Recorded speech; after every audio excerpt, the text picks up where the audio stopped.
If you struggle with shyness or social anxiety, check out our free No BS training course with actual useful advice you can do from home.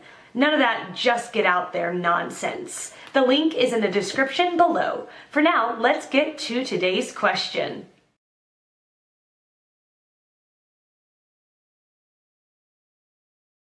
As somebody who was extremely bad at talking to people, especially strangers, but I'm now relatively decent, all relative still, it's a change in attitude. It's thinking to yourself, if I'm not going to speak to them, they won't speak to me. It's thinking that person is probably just as awkward in this situation as I am. It's discovering I'm sick of being alone, so I'm gonna step outside my comfort zone and make some damn friends.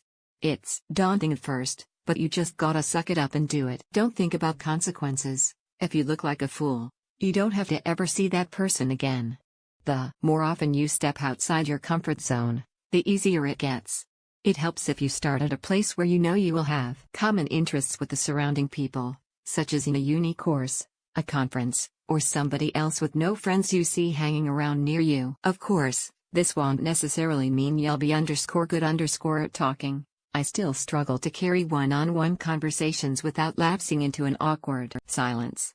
But once you get over that initial barrier, once you've said hi, things get easier. It's all just practice from there. IDK, maybe they have more of a strong sense or self. Try to see people as people and not like they're better than you. That's usually what I hear from shy people, that they feel like they're not good enough to talk to someone. That could not be further from the truth. People are people and no one is better than anyone else. They're not judging you when you simply approach them for a moment. If they're a stranger and you have to approach them, think to yourself, what's the worst that could happen? They'll say no and or walk away and you'll never see them again, so who cares? One thing I can testify to, as someone who used to be panic-stricken about talking to strangers, is that it actually doesn't have anything to do with self-confidence. That's a myth, albeit an understandable one. You don't need to be confident about yourself, or think that you are worth talking to, in order to converse comfortably. What you need to be instead, is callous. What I mean by that is, that you will have an easy time of it if you don't care whether or not your conversations lead to anything or not. Think about it.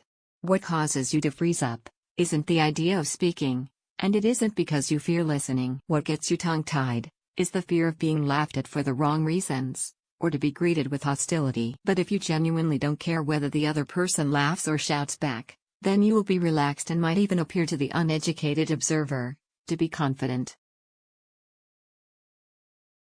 The talkative people are more likely to be closer to the extroversion end of the extroversion-introversion spectrum. While being an introvert doesn't mean being shy, introversion and extroversion are easier to understand, and apparently, according to some scientific studies, their brains are different. There is too much information to summarize here, so if you are interested, I suggest that you do some reading on the science of what makes an introvert and an extrovert.